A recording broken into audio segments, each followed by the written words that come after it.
Hello, everybody. I'm thrilled to have Dennis Aufiery here tonight. We are too.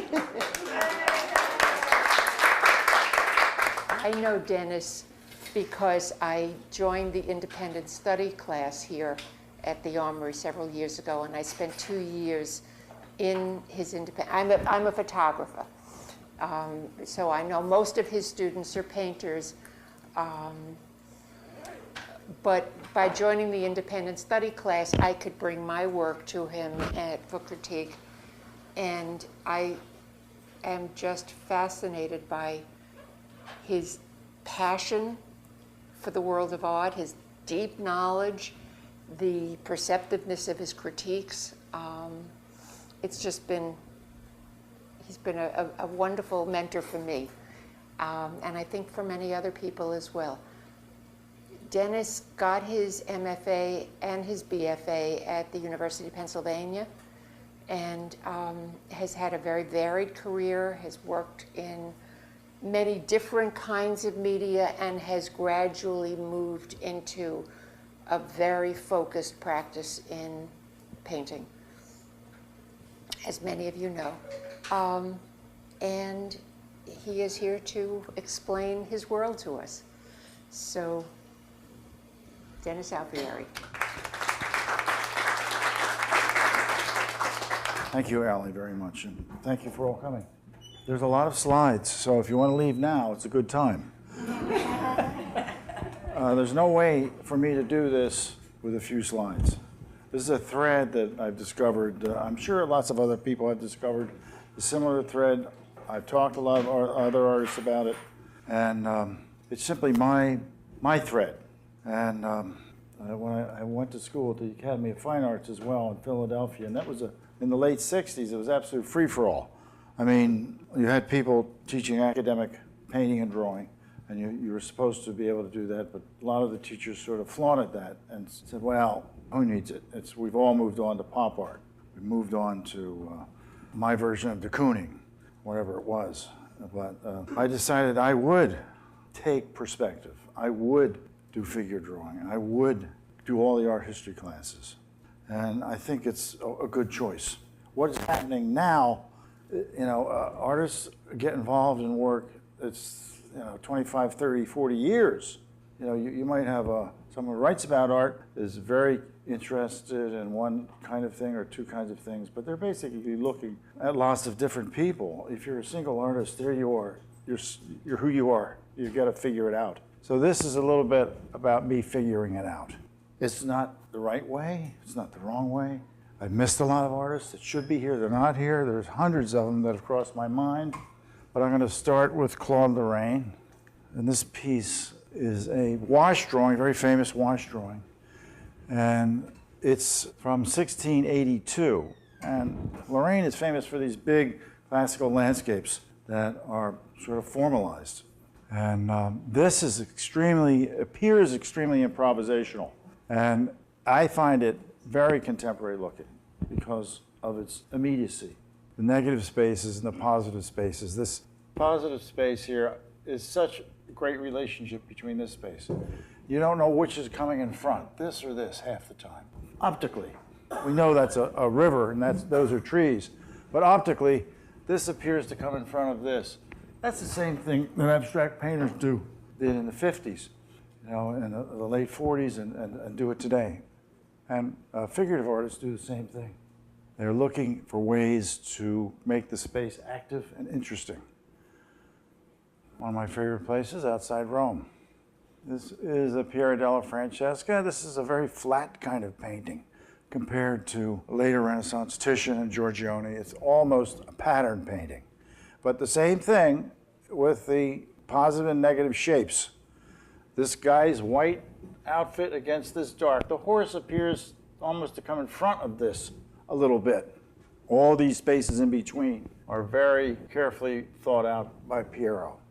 And he has distributed color really in almost a contemporary way. I wouldn't say it's color creating light in the same way that Hoffman does, but it's not that far off. And he's got the big hot colors up top, so he just knows how to design. It's flat, but it has a lot of space. And it's very compressed space. It's really not that deep. It's very much like the space of a Cézanne in that it's compressed. You look at this big shape in between the two flags there. That's an important shape. There he is with one of his famous compositions. It's Inside Outside. And this group seems to be almost indifferent to what's going on in here. It's kind of a dispassionate attitude towards this tough situation. Christ is getting scourged. And Piero is much more interested in the composition than he is about the wounds. He's an intellectual. He studied Euclid and Archimedes, and he wrote a treatise on geometry. Euclid is Greek, and the Greeks love geometry. And Piero's love of geometry, I think, goes right back to Greek architecture. And I just want you to bear in mind the flat colors here and the shapes. This shape right here, for example, you're going to see it contemporary abstract painting. Now this is a different ball game. This is Peter Bruegel's. It's a tiny piece of the procession to Calvary in 1564. It's a thistle. But Bruegel brought something in a way that no one else had quite brought it as clearly as he did. He was an individual. He worked for merchants. He wasn't responsible to the church. And he was secular. He really was kind of a hedonist.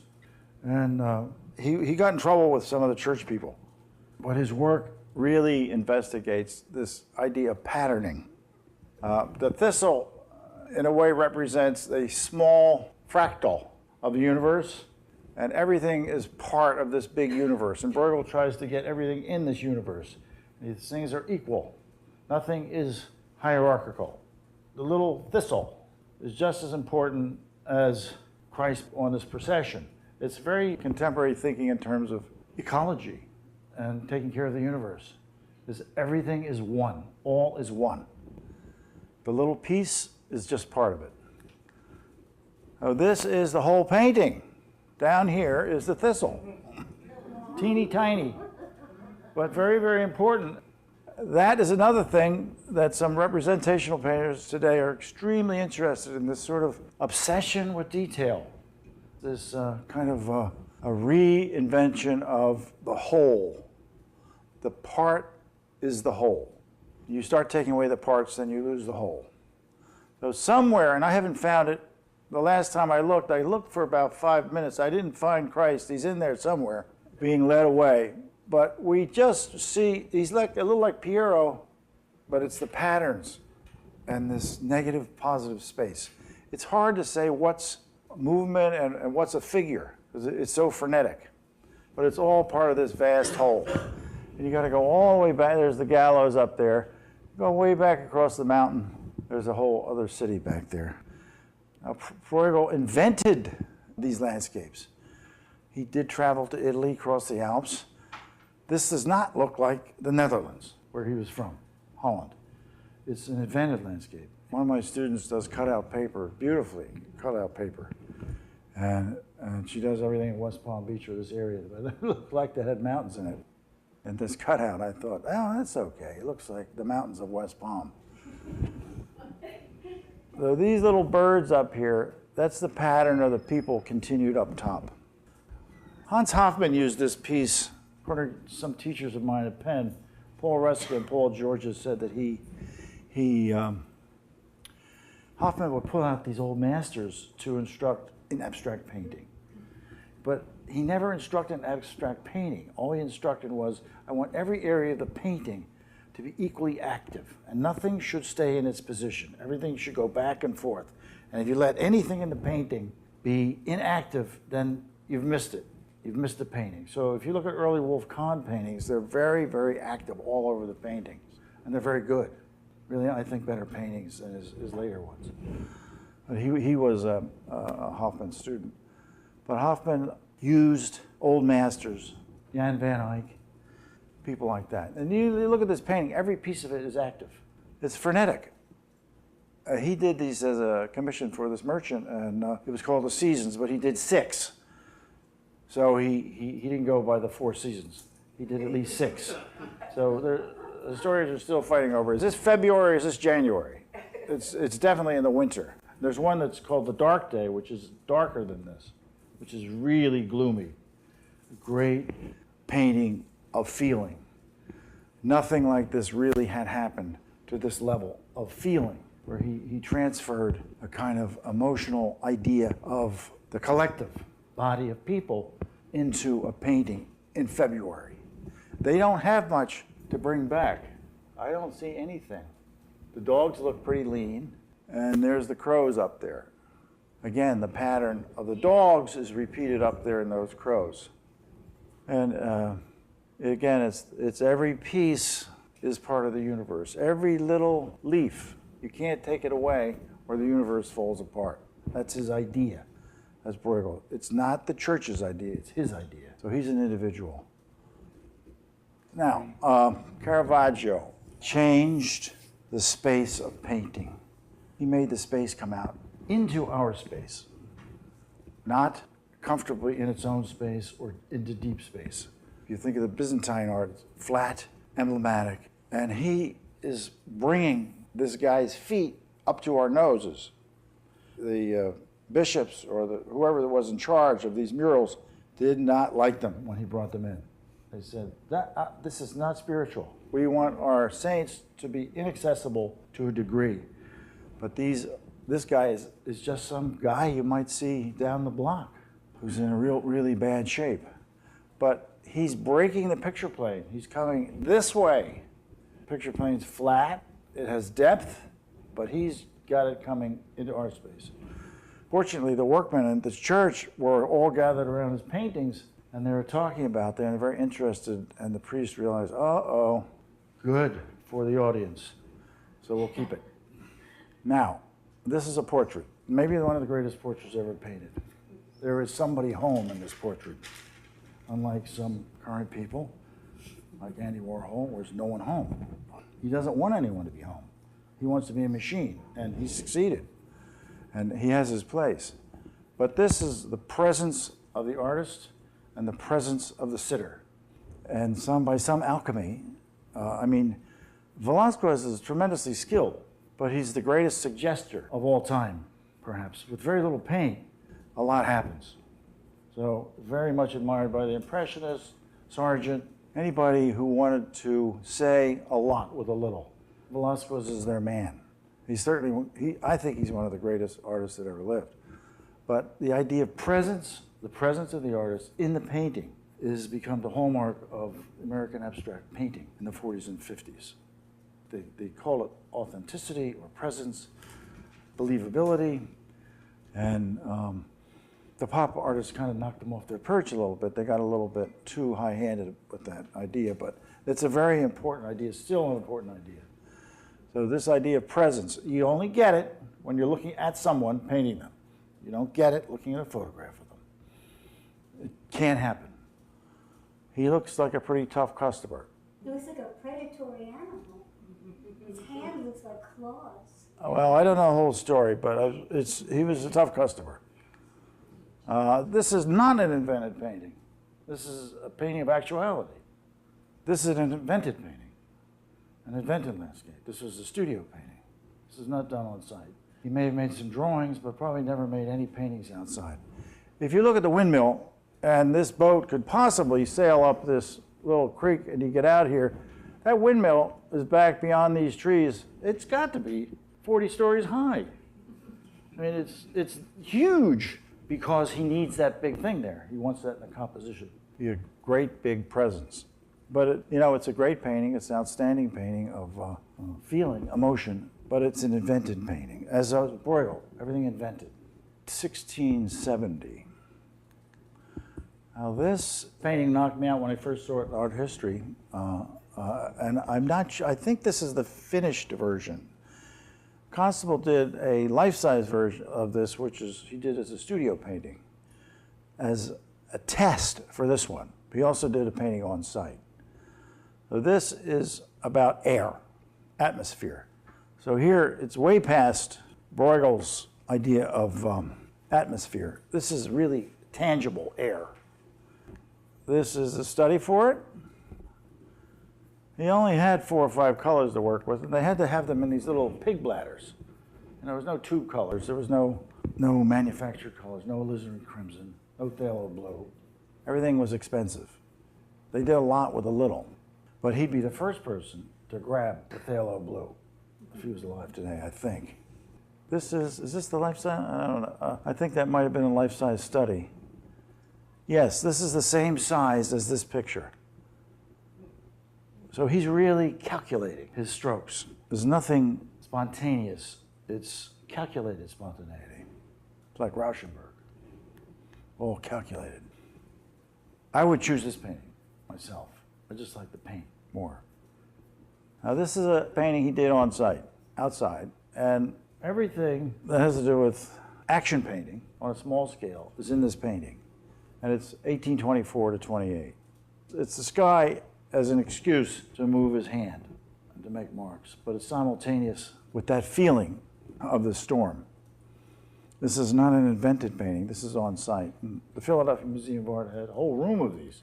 I lived in Philadelphia and I used to go there every Sunday in the winter. I would never fail to stop in that room to look at the little constables. They're this big, tiny, but a total change in painting, not invented. It's a connection, a kind of existential hyper-awareness of being in your surroundings and responding to your surroundings. Delacroix. Here, he has just about got the painting working as a whole thing.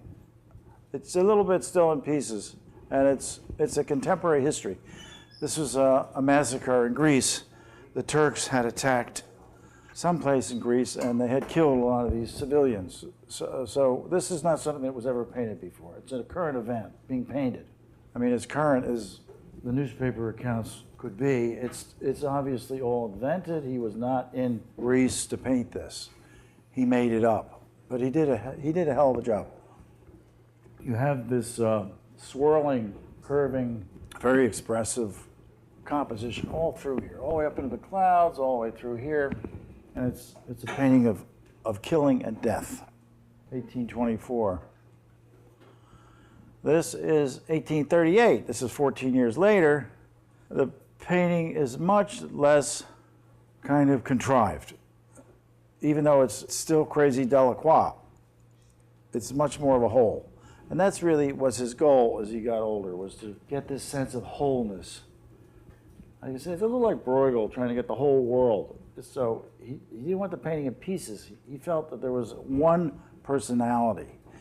And he said, and this is an interesting thing because I think he said this, I'm not sure what date, but he said it's men of genius are not necessarily interested in discovering the new, but they spend their time digging deeper into what has already been done, knowing that there's a whole lot more left to look at and to accomplish. And that's Delacroix. He was a revolutionary.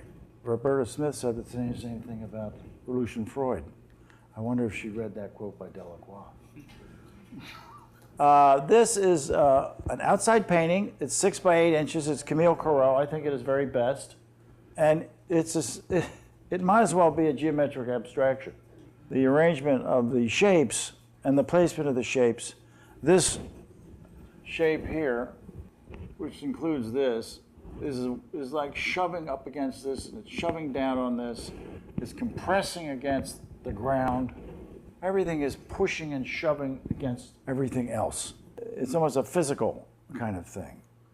Now, he is in a trance, in my opinion, while he's painting this. He's involved in looking, but he's also involved in trying to figure out what a painting is and how to put it together simultaneously. There's nothing in this that has to do with copying the landscape. It has to do with making a painting being in the landscape. What he has done with painting is reduce a lot of the details to huge shapes. The window in this huge building here, it reminds me of the Shakamak warehouse in Philadelphia. Huge, hulking beast with no windows. I wonder if that did have more windows. It really doesn't matter. Though at the Louvre, there's a little area where there's 20 of these Corot's, all from Rome, between 1825 and 1835. Don't miss it if you get to the Louvre. Skip the Mona Lisa. See these. These are really admired by, you can see the style movement in painting. This is another very, very geometric landscape. You can just feel the pressure of this shape against this shape. Is something going on besides the landscape? It has to do with pure painting. And that idea of being in the landscape. Another one, all little, 7 by 7 inches, 1821 to 1828. It's small in size, but it's ambitious in intent. I don't think he ever painted better than this. I don't like those wispy tree ones that much. They don't interest me as much as this. I think he made a lot of money with this. Courbet, he takes the realism to an extreme. He doesn't want to invent anything, he says. He only wants to look and to paint. But he is constructing this thing. It's a very heavy weighted. This is another Courbet, which the negative shape and the positive shape are absolutely switching positions. This tree is a very positive force. You know, he's going positive, negative, but the tree is half negative, half positive. It has a lot of force. This wall back here is coming way out in front optically, just pushing out into our space. It's essentially, no, abstraction is not new in painting, it's old. This is at the Barnes Foundation, which is also in Philadelphia. I always loved this painting, and I think I'm just learning how to get this kind of feeling a little bit. It's just these big shapes, one against another. If you look at this shape right here, right in there, it's really coming out like this. It's switching positions. The boat, it goes back, this comes forward. This little chunk right here, he's almost like he's building a wall of stone all the way up the painting. And it's breathtakingly atmospheric. I think the pinks are quite a little bit pinker in there. The anchor, it looks like it's sitting in yogurt. Plop. So what's around the anchor is pushing it ahead physically. You know, the paint is, now this is a little bit pale. Now, the idea of a stonemason, this is of course, Cézanne. He wanted his work to be like the Impressionists, but as solid as the work in the museums. I didn't know they had too many museums then, but apparently they did. He is really like a stonemason here. He's like he's building a wall right up the canvas. This is a huge, big gray stone here, and he's setting it into position as though it's a big abstract shape. Very, very powerful. Like Bruegel, he's kind of flying over the landscape. You know, he's given up the single point of view. And it's really very hard to see where the viewer is. I mean, are we over here a little bit? Are we in the middle? Are we up there? He kind of puts us everywhere. It's back to the whole universe, not the individual position. Again, I think he's building a wall of green and orange stones, right up the painting. It does go in and out, of course, but it's a fairly compressed space.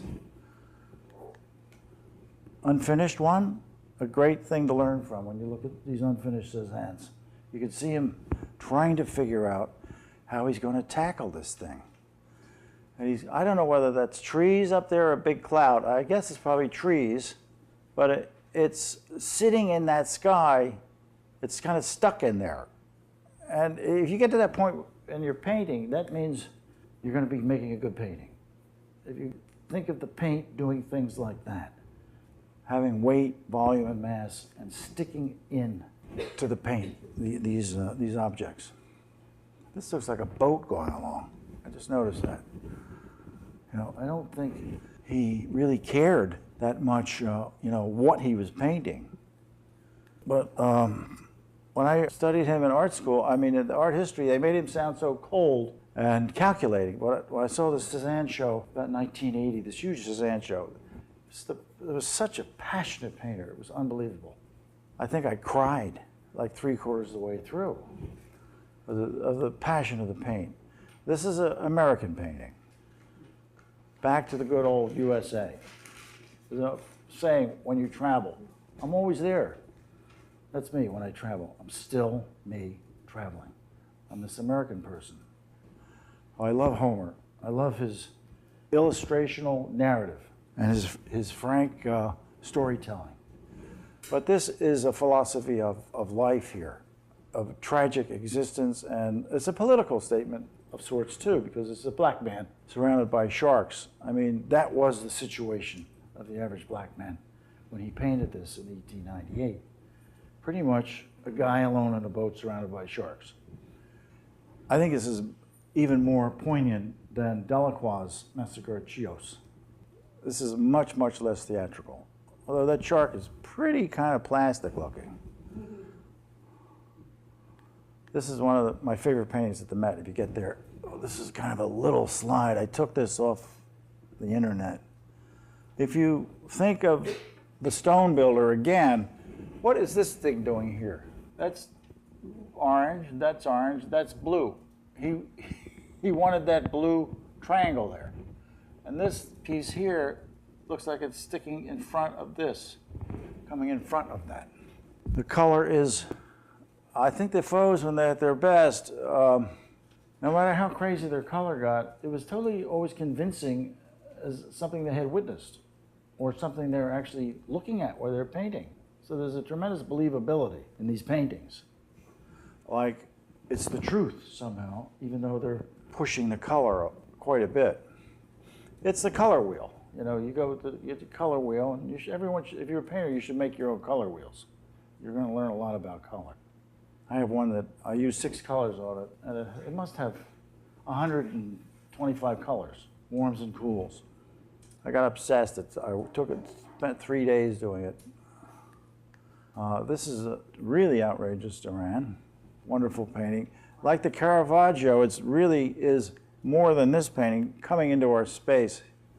Any artist now has a license after Caravaggio to violate the fourth wall. Frank Stella did it in a very literal way with those big aluminum cutouts. He said, well, I'll just make them come into the room, you know, but it's really Caravaggio. This, believe it or not, is a John Sloan. And the upper part of the painting, that blue thing, I took this painting is at the Norton right now, and I never saw this painting. I looked and I said, who in the world did that? That's an amazing painting. Look at that blue thing. It's just like something that Motherwell would think of. Big white wedge and a blue wedge, and it's going straight down vertically, right down. Nothing horizontal about that sky. It's vertical. Very rich painting. This is Matisse at his most severely abstract, I guess you'd call it, geometric. That is Notre Dame. That thing that looks like a book at the top. If you look carefully, it's 2 towers, the 2 towers of Notre Dame. And it looks like a green bush, but that is a view from a hotel, I believe.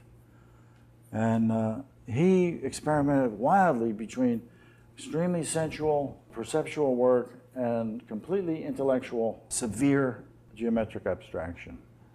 After he did this, he came back the other way. He never went this far again.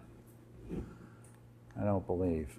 This one is really even not that far. Absolutely interchangeable, positive, negative shapes. The metronome is repeated everywhere in this painting.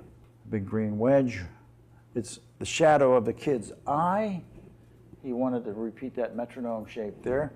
2, if you're wondering why, was he in an accident? No, it's the metronome shape going on a diagonal. And that's somebody, maybe the piano teacher back there. The space is extremely compressed. This is a Canadian artist named Tom Thompson. A little painting.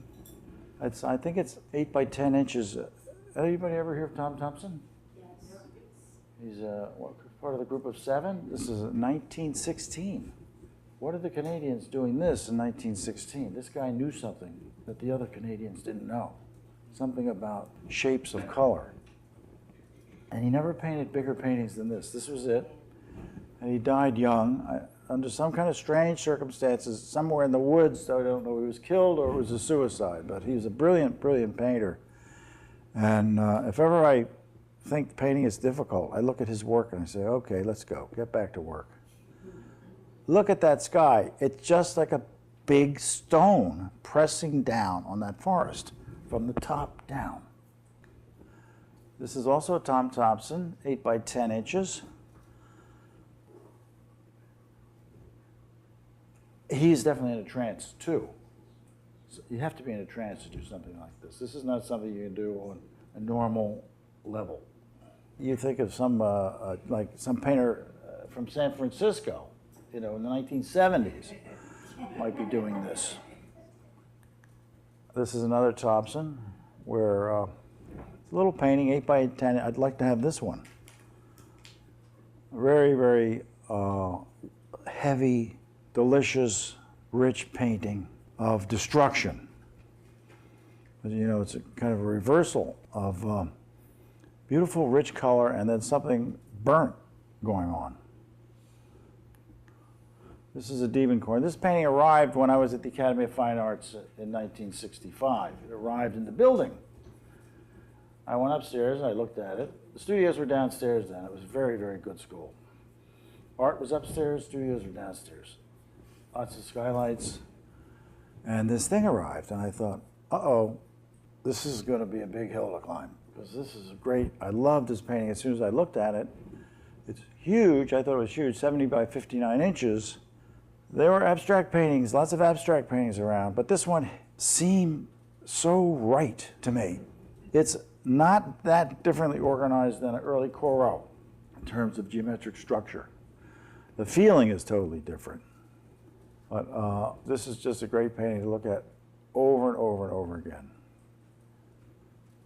Diebenkorn was intellectual. He's a little like Piero. He painted with a lot of emotion, but he was very, very cerebral. He wanted everything figured out. Finally, he got things figured out so much that he started doing Ocean Park series. I think that he got things too figured out.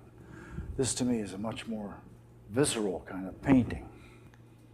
And here is Fairfield Porter. Not my favorite painting of his, but it's like a Velázquez. He's trying to be Velázquez here. And in 1969, there was an announcement that he was going to be giving a lecture at the Academy of Fine Arts. And I just read some articles of his in Art News. I thought, wow, great, I'm going to go see this. This is somebody who's not a pop artist. This is somebody who is not an academic artist. This is somebody who's different.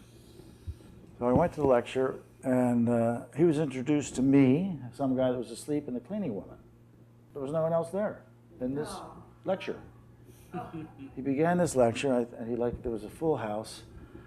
He wanted a few sentences. He looked at me. He said, "Why don't we just talk?" I said, "Okay, good." He talked for like an hour and a half, and I don't think I remember anything exactly, except it was really interesting. I thought, I got to figure out what's going on with this stuff, because this guy has a handle on the Diebenkorn somehow, and he has a handle on Rembrandt. He's after these two beasts, and he's trying to do something with them. Velázquez. He is always almost just under the radar, but his prices keep going up. One just sold recently for, I think it was $465,000, which is an enormous price for a Fairfield Porter. You get, who's that guy that does the romantic book covers? Richard Prince. He gets like $6 million for one of those things. And so anyway, Albert said, you should go to Penn, because that's where Neil Welliver teaches. He has all these New York artists that teach there, Alex Katz and Alfred Leslie. And so I went to Penn to get a master's degree. And after alternative military service and a few other things. So I said to Neil Welliver the first couple of weeks, I said, I want to learn how to paint abstract paintings. I really keep being on the edge of it, and I can't figure it out. And can you help me? And he said, yeah, I'll help you. I'll help you. I've passed that. I don't do that anymore. But here's what you do. You get this book called The Interaction of Color by Joseph Albers. Read it. Do all the exercises. Apply them to your own work. Come back to me when you have that done, and we'll have a discussion. That's the way he taught. I mean, there was no hand-holding going on. thought, I'm going to teach that way here. That's what's going to happen. I'll see you in 4 months. So Albers really kind of concentrated all the ideas about color that Bruegel and Constable and Pier della Francesca had been working on, and he kind of synthesized it into this book about how colors react to each other and create light through interaction. He said that light in a painting does not come from the description of light, it comes from the relationship of all the colors to each other. It's an optical vibration. And I thought, what is he talking about? That's going to be another one of those big mountains. So I'm still figuring that out. In any case, the little square up top is the same color as the little square on the bottom, but they look like different colors. That's hard to do. Try it. But it makes, if you somehow can do the exercises, I can't incorporate it into my paintings while I'm painting, but somehow it's in the back of my mind. I think I got it. I think I got it. You can make one color too. So here's the homage to the square, which in terms of presence, like the portrait of Innocent X by Velasquez, I think this painting approaches that level of presence. The idea, his subject matter, what he's working on color and square, and who he is as a person, and how his optics work, and how he puts paint on. These things are coming together in a perfect storm. And he was as cool as a cucumber. I don't think he would talk about emotion at all. He was Welliver's teacher at Yale. And so Welliver was his assistant. That's why he told me to get that book. Anyway, next one. This book was running around Penn when I was a student. Everybody was reading it, and we were all trying to figure it out. It had just come out, and it's a wonderful book. And it's actually in black and white for the most part. But we got prints. This is Rothko's idea of presence. He started having an idea about socialism and sort of little political issues. And then he got the idea the world is a collective. It's all the spiritual information, all the knowledge that's ever been gained, and that's the world. And that's what I'm going to try to paint without the deity. That is my deity, the collective consciousness. And he achieved it. Rothko achieved it. And I think that same kind of presence you can put in that Velasquez Pope Innocent X painting. It's made the spirit of nastiness, but it's a strong spirit. So I try to deal with this issue. Oh, another one. If you want to describe the word presence in a painting, this would be it. I don't care what kind of artist you are, but this is what you want in your work. Presence. That's somebody's home. This is me trying to deal with this subject in 1974, and I would go outside and paint the sunset and burn my eyes. And but I was trying to figure out how I could look at something and then get this great big idea going of presence in a painting. There's another one. And I tried, I did a lot of these, dozens, all kinds of images. And then great big, I did a series of 5 by 5 foot paintings of these small ones. It looks like, oh, he should paint a big one. Try it. Huge failure, each one. I finally realized I had to have a brush this big, in order to somehow get that physical energy. Because this is a little painting, and I have a brush this big. It's not going to have the same physical energy. I tried that with the big brush. Couldn't quite make it work. My other lesson from Welliver was, he said, I want you to go outside and paint a figure or whatever, and paint it exactly the color that you see. And if you get it right, it will have light through the interaction of all the colors. And I thought, how am I going to do that? He said, well, you try it on the painting, and if you think it's right, then take the paint up to the rock and put it on the rock, in the shadow and in the light. And if it disappears, you're not that far off. But it's a painting, so it's not quite the same. So go ahead out there and do this. And when you get a bunch of these together, we'll have a discussion. That's the way he was. And This is the first one that looked like I think I was beginning to get it. A lot of bad ones. I was actually in tears in the woods doing this thing. I thought, I'm never going to get this. This is not going to happen. I better take up some other line of work. And then all of a sudden I looked at it, I said, that's not that bad. I mean, it's very clumsy and awkward, but so I did a whole series. This is waves, trying to stack shapes like Rothko, but not use these things that Rothko does. This is a Welliver from 1969. It's a study for a big painting, but it's 4 by 4 feet. He didn't quite have his method down, but he's getting his method. His method turned out to be much smaller paintings, and he would make larger. He said, I'm after a moment, and it wasn't like a time of day. It was like where everything stops, and he and everything around him become one thing. That's the moment he's after in his painting. This is a big version of that. This is 8 by 8 feet. And this, the small one, is different. That's too blue in the slide. But he's stacking these big shapes.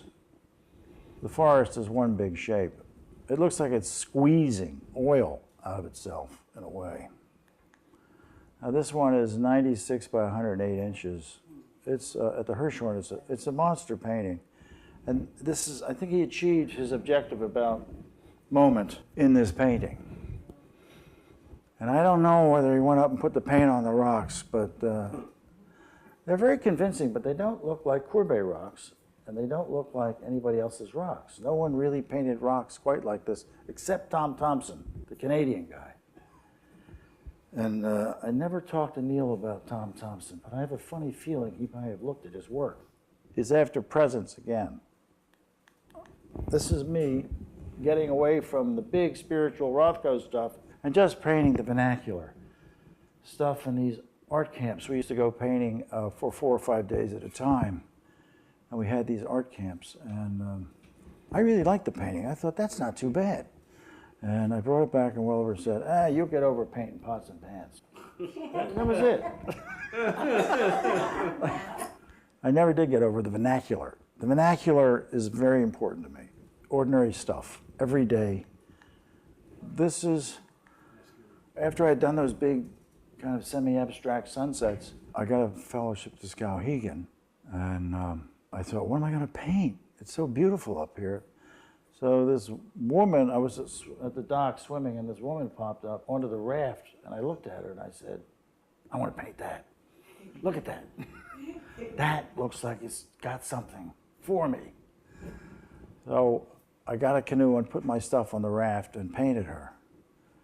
And I liked the painting. I mean, Rackstraw Downs was there that summer, and he hated it.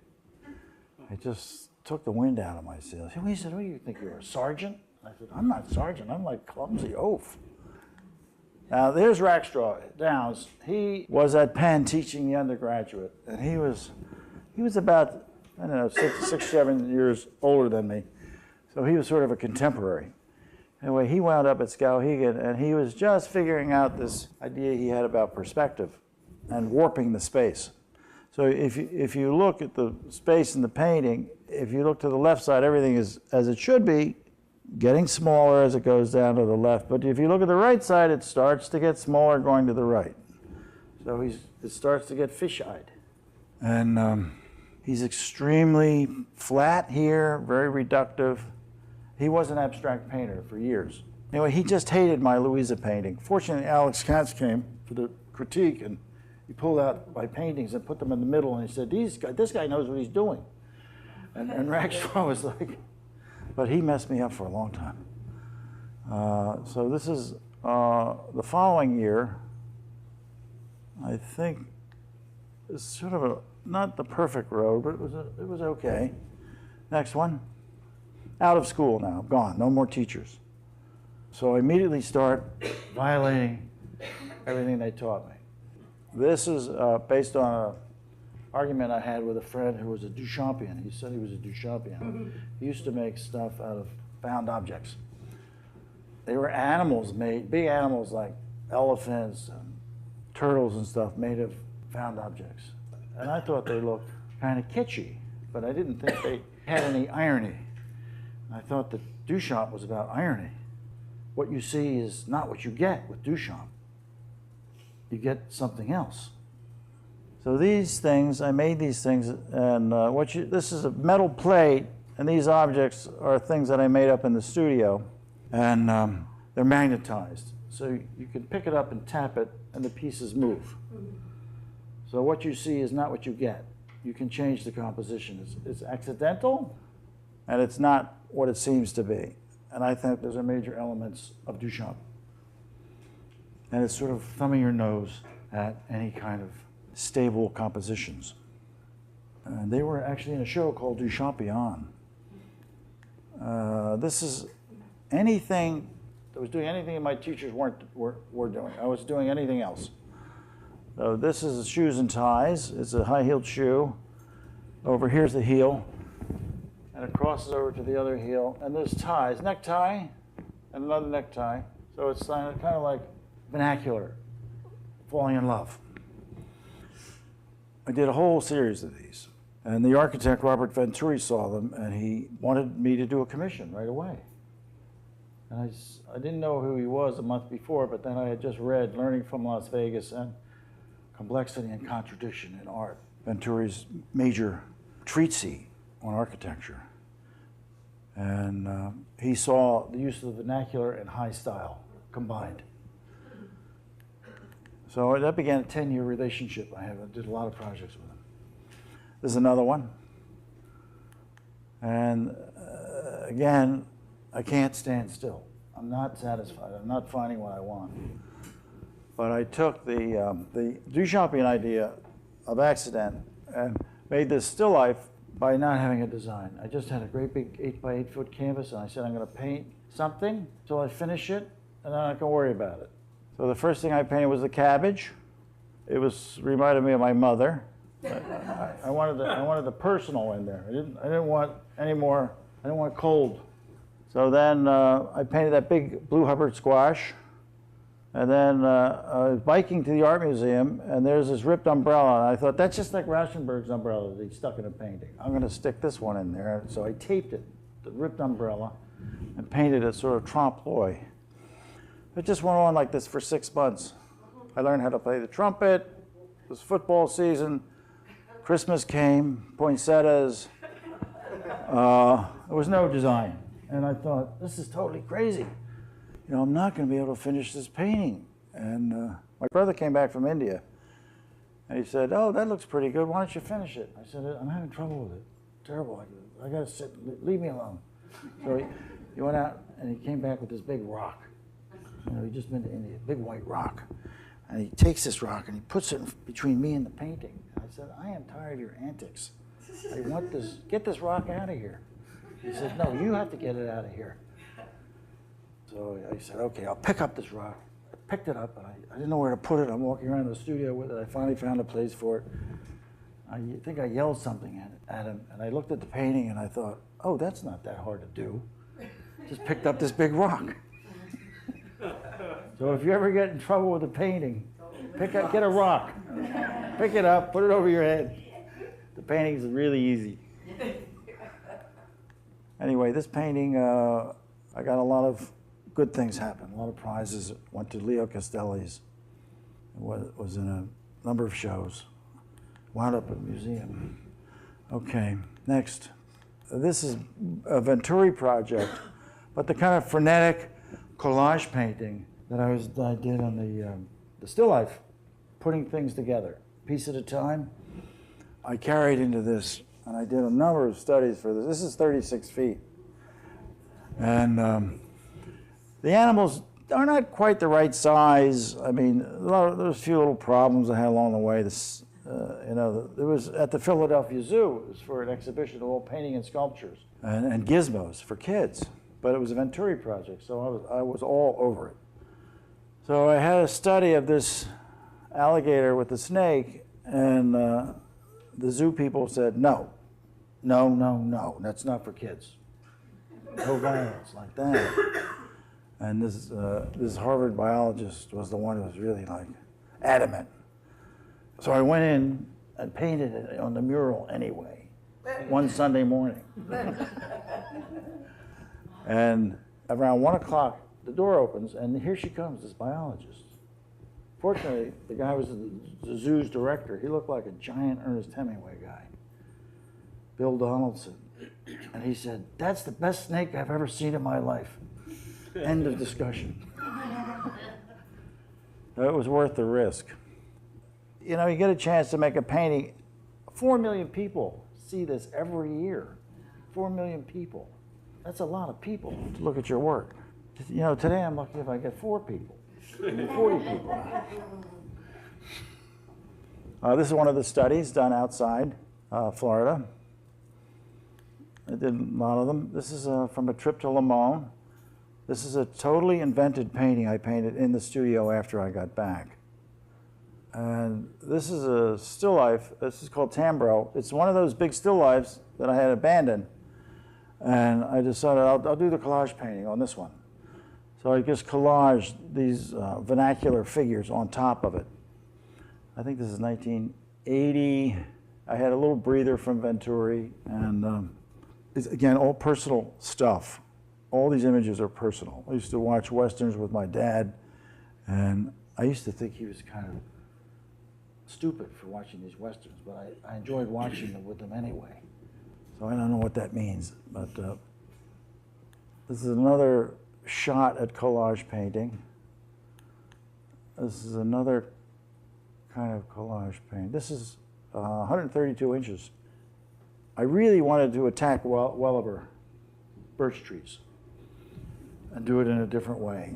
And I wanted to get the idea of time passing. So the spaces between the trees, the negative spaces between the trees, represent different kinds of light. And the forest is, of course, paranoid. It's watching. Another collage painting, mixing up Winslow and Homer's Snap the Whip. And these other, that's a Franz Klein, threw him in there.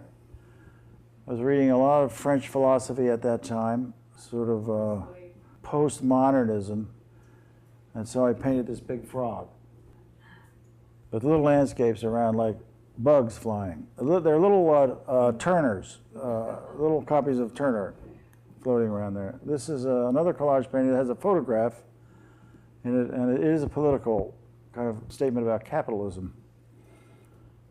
Pep Boys of Philadelphia, that was like a street sculpture. It's huge. I loved it. It's very weird. This is the idea of making the top part of the painting stronger than the bottom. So what I did was I made this fire. It's piece at a time, no design.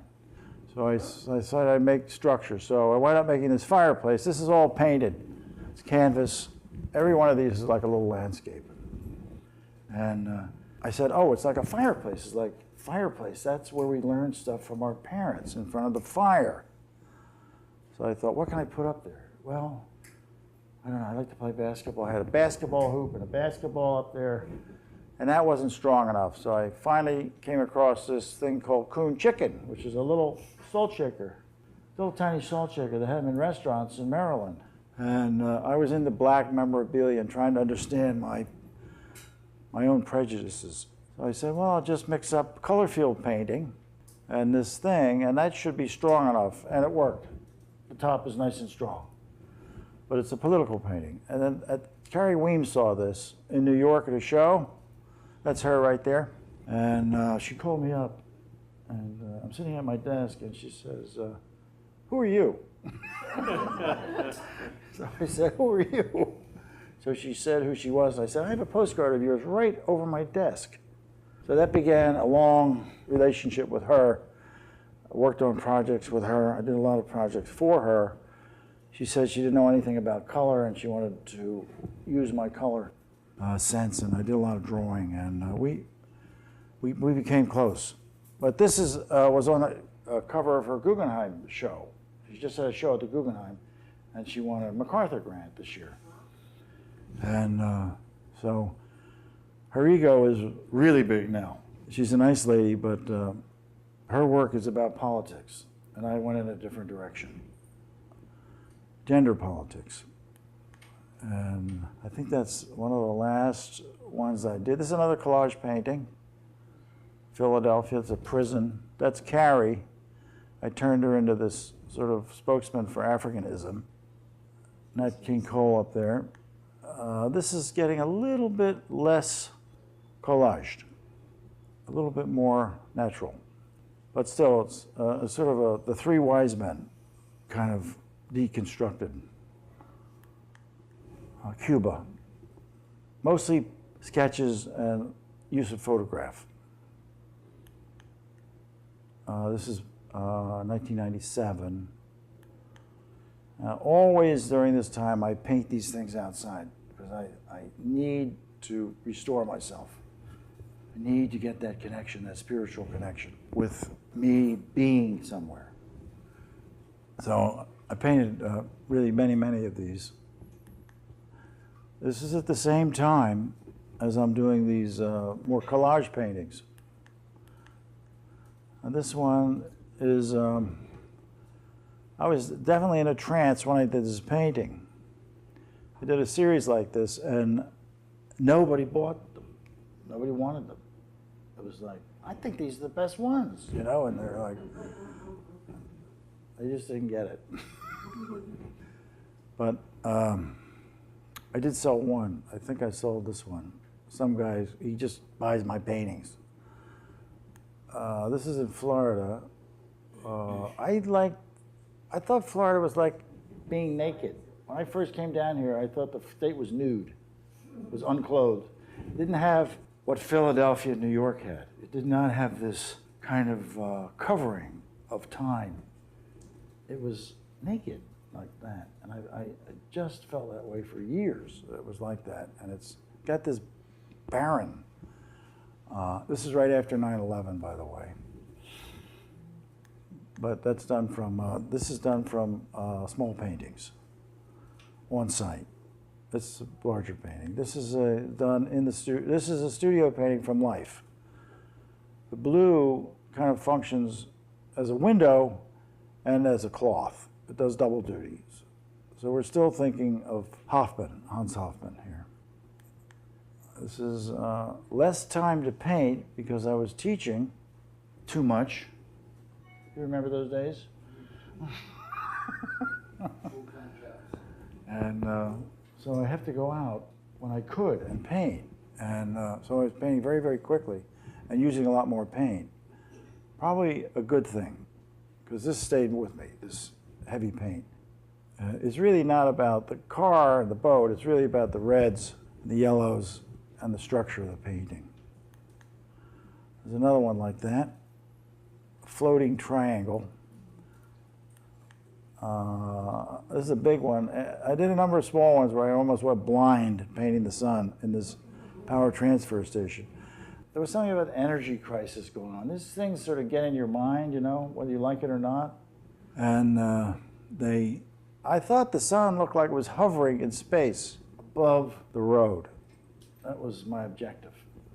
It wouldn't go back, it wouldn't stay back there like a, you know, an Narragansett landscape. It just kept coming forward. Little paintings outside. I painted this wreck about 12 times. We go out every day and make a painting of it after teaching. That was exhausting. Same kind of thing. Very much interested in geometry here. Next, another small painting. This is a little study on a bridge. And I was just thinking of the red and an orange and the blue. I kept passing and I thought, look at that. That's unbelievable. And the rest of it is really about making a deep space. This is a large painting in the studio. I think it lost something, but it gained something. This is the Florida Keys, no fishing, painting. Next, shrimp car. I just couldn't resist the idea of the water rising. I had a conversation with this guy the night before about, I said, what are those stilts that all these cars are sitting up on? What are they? Why is that? Oh, that's when the water comes up. We put the cars on stilts and we jack them up. And then I saw this car with the shrimp on top, and I thought, that's going to happen. This is just a little painting. I love this little painting. Very much about the paint. Next. This is a Rackstraw Downs. He's back in my life. He's gotten really polished at this point. And this is a 1988 painting, and I started looking at him again. I thought, you know what? This guy has something. He's got that presence thing. There's a presence in this thing. It's just there. So he's warping the space and twisting it. Now, this is one of his where he's literally looking one way and then looking the other way, and he just lets these wires warp around, you know, as he turns his head in empirical space. He's very fussy. And he's a very good painter. You know, he's really kind of brilliant. And I think it's paintings like this that he won a MacArthur too, which is almost always goes to a political artist, some kind of political artist, but not this time. Not this time. This is, I'm also looking at Bill Jensen here. I think he's an abstract painter who has that presence thing. He is somehow in there, you know, way down deep. I don't know how he does it, but I've tried it, and I'm not that good at it. He's very good at it. This is a little study again outside. I'm very interested in Franz Klein still. This is a Franz Klein. Now, Franz Klein lived in Lehighton, Pennsylvania, with a lot of railroad bridges like this. And I know a lot of his paintings came, and he did murals in the veterans halls of these bridges, these iron bridges. And I'm quite sure the imagery of his, such as this, came from that working class, gritty kind of life. Well, I'm trying to add something to Klein here. This is a large version of that small painting, studio painting. Many, many trips back outside, not much photography at all. I'm just standing there and painting it, and if I don't know what to do, I go back outside, not that far away. Another little painting of the same bridge. Large version of it. That's actually last summer. I did this last summer. This one was 2003. Finally, I caught up to it. Now, this is someone came into my life in about 2007. Ying Li was from China, and she moved here in 1980. I think she's really one of the best pure painters around right now. This is called Fogo Harbor. It's somewhere up in Canada. And I can't imagine a more perfect example of abstract expressionism and representational painting in one painting. That's totally convincing. Totally convincing to me. I mean, these shapes, this is totally unstable. It comes way out here, then goes back. I don't even know what it is. And she's been here to the Armory twice. And, you know, she's another very important artist. And I said to her, Ying, what motivates you to paint when you paint? What motivates you? And she said, frustration. I can't do what I want. I get frustrated. I thought, what an interesting thought, frustration. That's a good motivation thing. There's another one of hers. Tiber, it takes a while. It has this sort of the space between naming something, realizing what it is, and then getting caught up in this idea of, I just think it's great that we have people like her. She likes to paint outside. That's why she comes to Florida in the winter. Anyway, I mean, think of those clouds. They are hanging in the space. Forget about the bowl, you know, with the blue on it. This guy is full, chock full. Another one of hers up in Maine. This is one of mine. Another invented painting. And these come once in a while, and I don't try to force them. I definitely don't try to make a, you know, this is going to be my thing, because, you know, people say, why don't you take 12 of these? And I thought, why would anyone, I never could do 12 of these. You know, I've tried it. It's like the energy is gone. When it's gone, it's gone. So this is a mother well, which I saw probably in New York. I've seen it many times, and then I went in my truck and I saw this at this light, and I looked up at the lights. I said, "That's the mother well." It's verticals and ellipses. So that's what I'm after. That's what I was after. The sort of frontal physical presence. And it's a little paranoid too. It's like the baseball cap generation. All right, next. This is a little study. Stacking, trying to stack one thing on top of the other, not thinking about making a landscape at all. More stacking. More stacking. Next. This is a Ewan Uglo who I became aware of in about 1990, no, about 2002, 2003, I became aware of him. And he's an English artist who actually was a teacher of Graham Nixon's. But this is certainly would not be possible without people like Albers or Rothko. This would not exist. No one's going to have that frontal circle. And he puts that match in there. The match has nothing to do with the orange, but it has everything to do with the dead center vertical, which he builds up here, like this, with these little marks. That thing is the top end of it.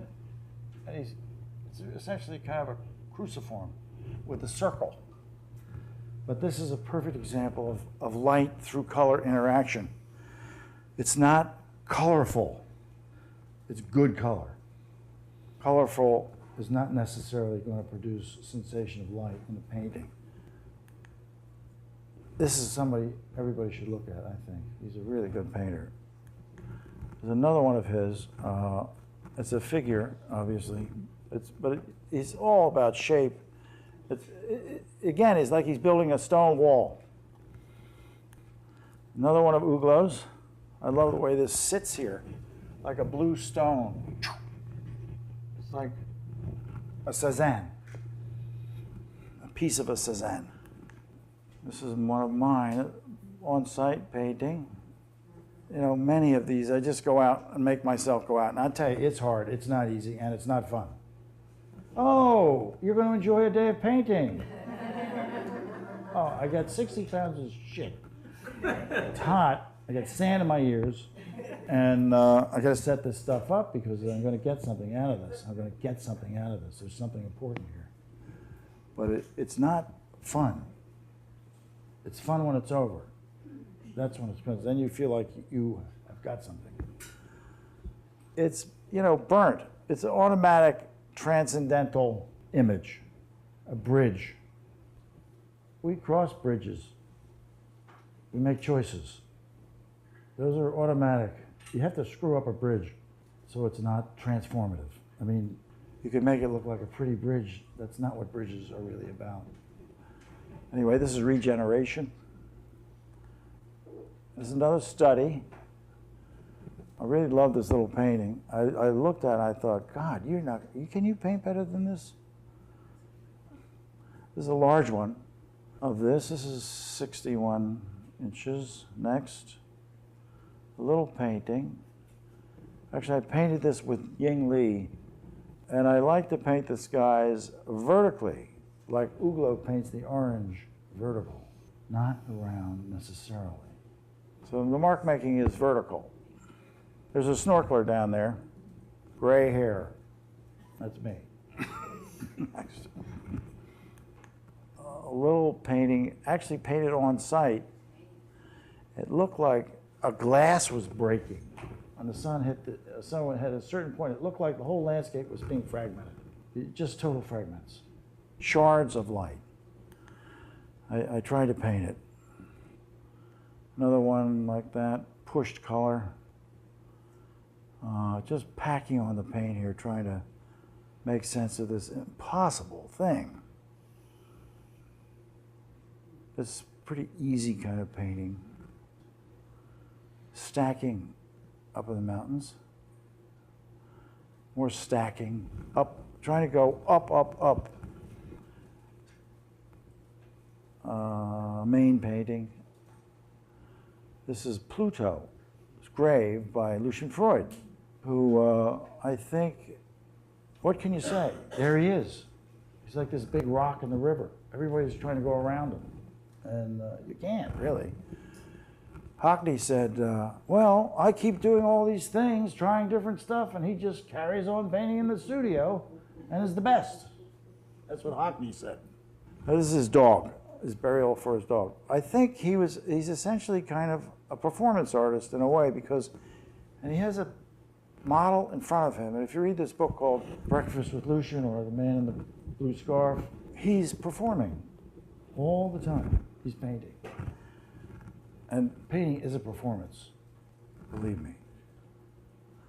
There's a little one up in Maine.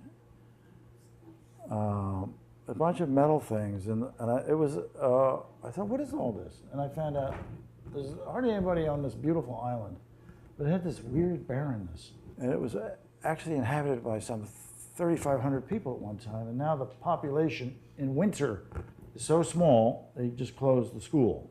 It's less than 80 people because economics, they had shipbuilding. So it's kind of a history of the island. That's a big one of it. On-site. Another little on-site painting. There's a photograph. I almost always take photographs. And I just thought, where is this? I look at the photograph. I wasn't there. That's the color I see. I do not see the photograph color. I don't even make choices. I couldn't begin to make choices. When you're outside looking at things, all these strange things happen.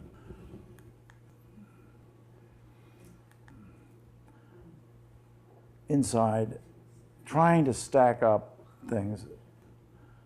This is a paint can. I have all these paint cans. And when I was up in Maine, Ying Li had been there the previous year, and there was this piece of wood in the kitchen with paint on it. And I said, that's Ying Li's, isn't it? I could just tell. And the woman who runs the place said, yes, it is. And I thought,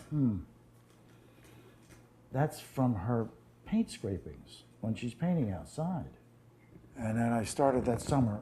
I always see paintings in my paint cans. So then I just simply carried it a bit further in these. And I'm able to deal with some global ideas. I do not want to paint a polar bear on a piece of ice. Like Frank Buck, bring him back alive. I don't want that. I really think everything that happens in the world happens where you are, in a way. We know the water is rising here. It's coming up.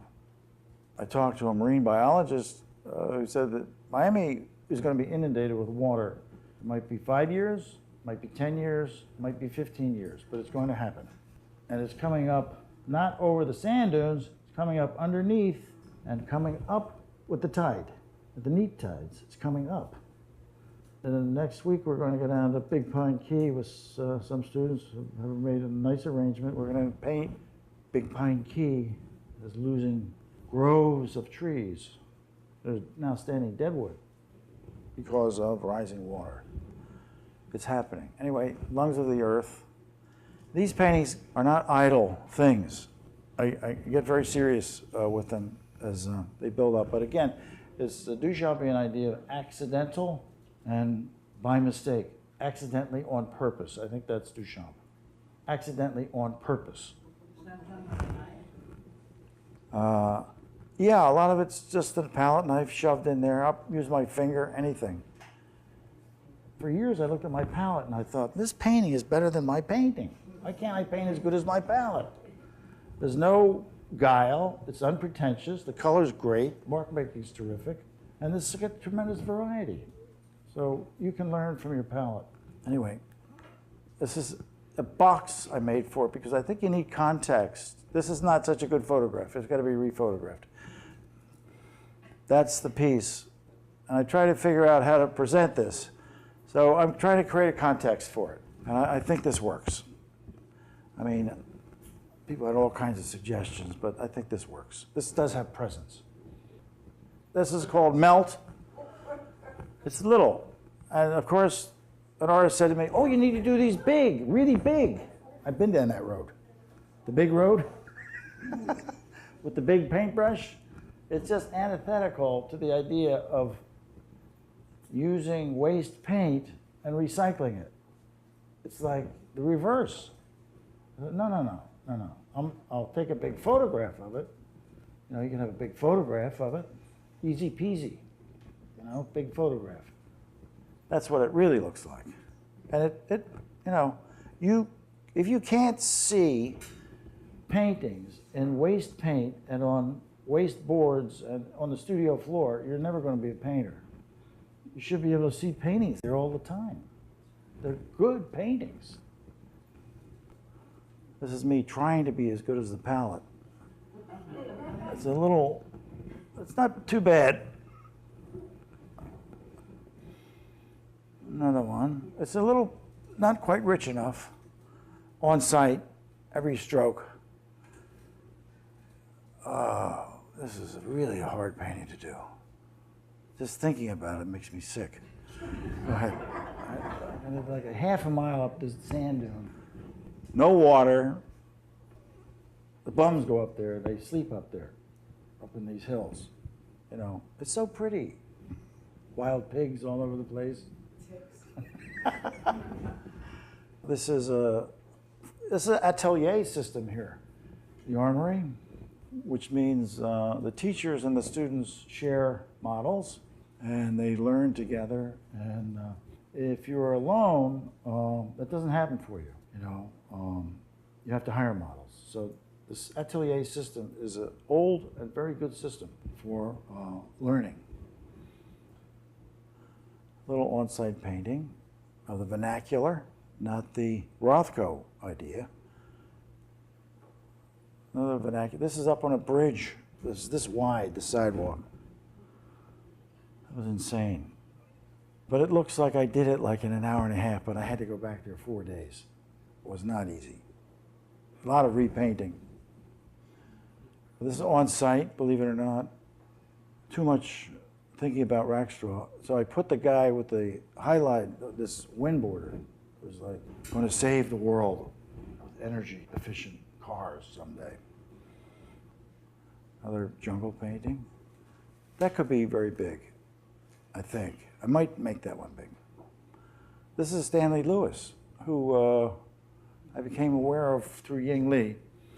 And he was here recently. He was right here, and I tried to get him for here for several years, and he just wouldn't come because he was just too busy. He's got himself in a very nice situation after many, many years of sacrifice. He's one of the best galleries in New York now, Betty Cunningham, and he's paying himself on a lot of money. And he's the nicest. I think, again, he's done a lot of abstract painting. If you look at this section of the painting, it might as well be a chunk out of a Joan Mitchell, but it's not. It's something he's in the presence of. And this painting, to me, has presence. And it's Frankenstein. He's got all these pieces that he keeps adding. Here's a piece here. Here's a piece here. He just starts it. It's like accidental composition. He doesn't know where to end it. It just goes until it looks right. So this is added on.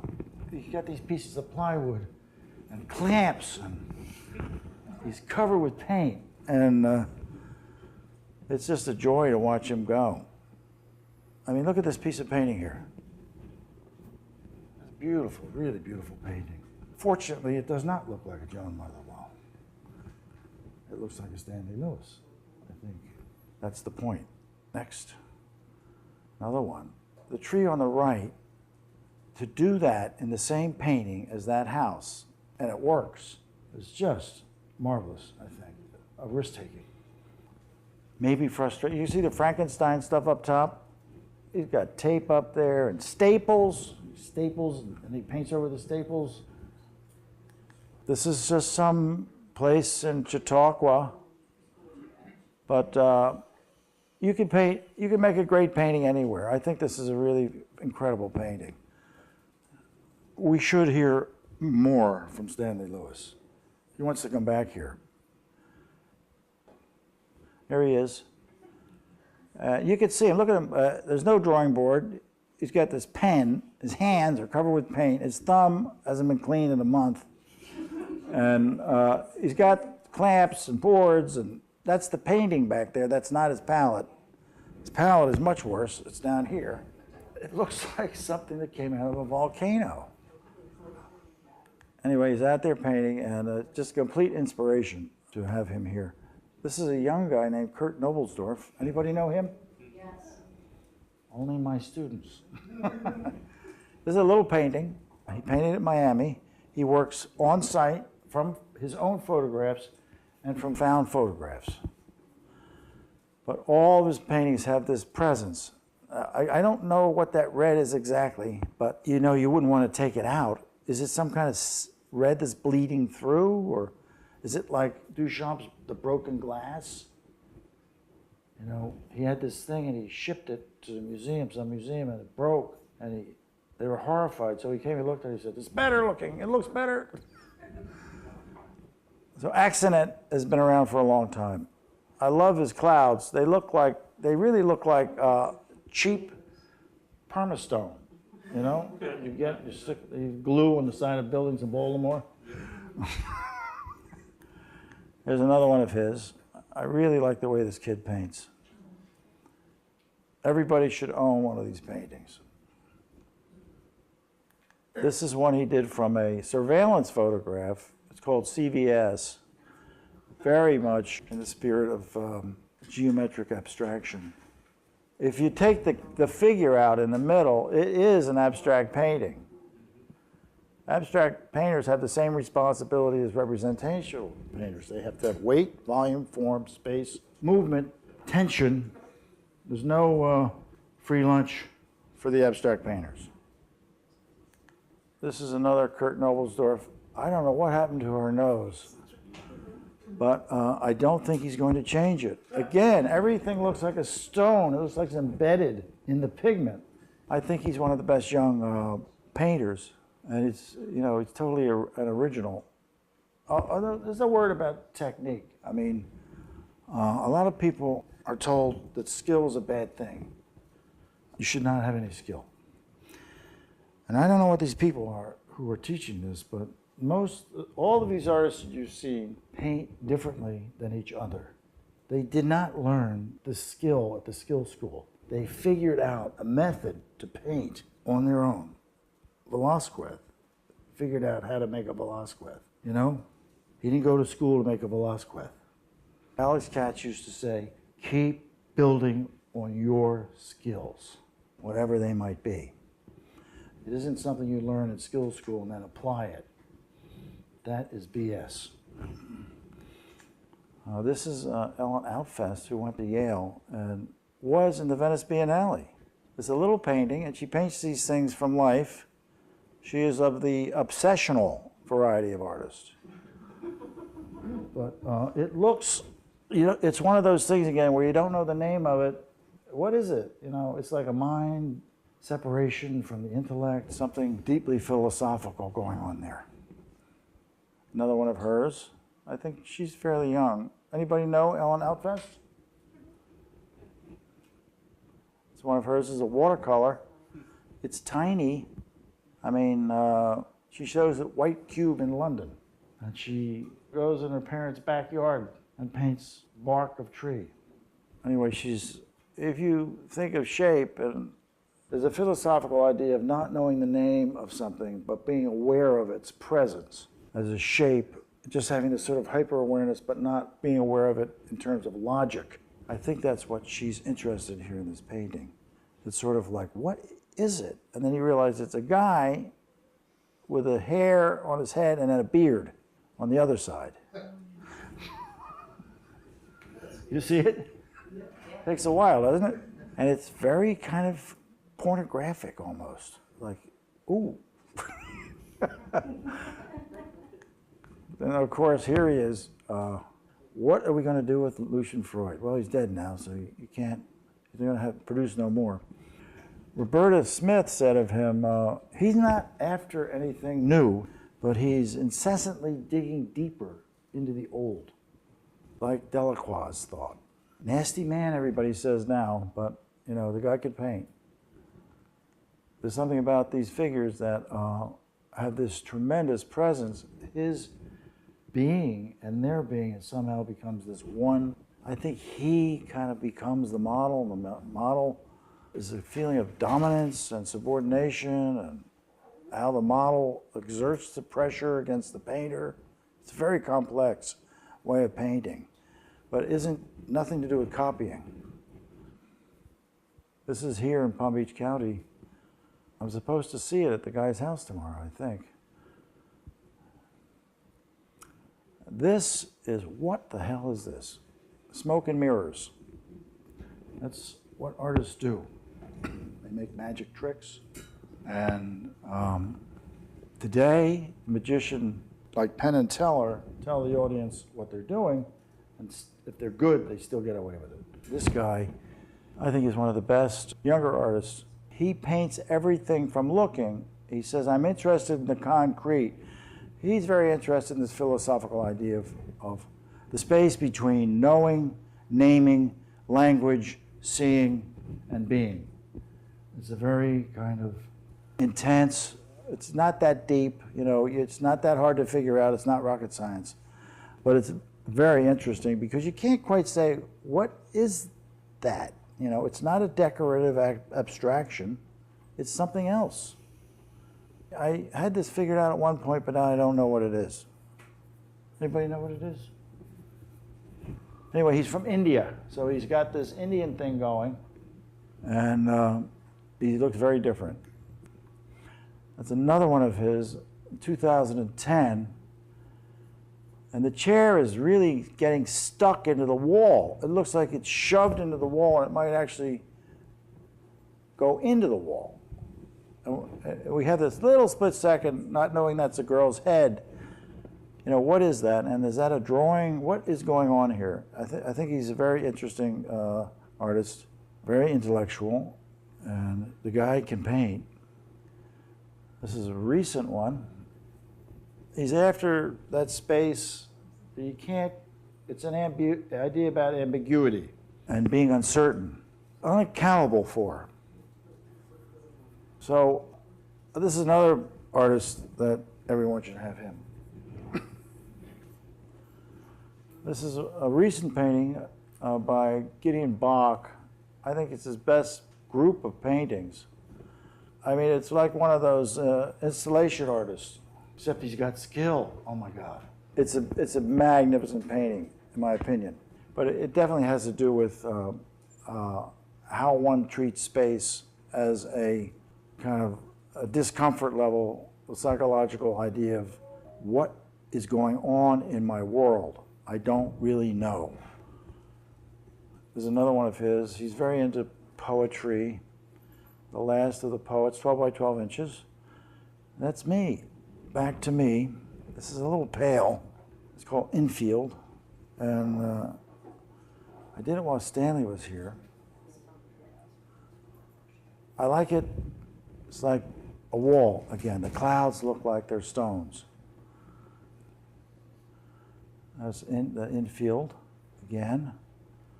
This is a couple of weekends ago in this plein air festival, which I swore I would never enter. But the guy who was running it said, "You got it, you got it." So I went in, he practically killed me. I like the painting though. I kept thinking of Cézanne. I couldn't get him out of my head for like 2 hours. Finally, he went away. I'm very interested in these negative shapes, locking the painting down. This shape, which is near and far to the vertical, it does torques.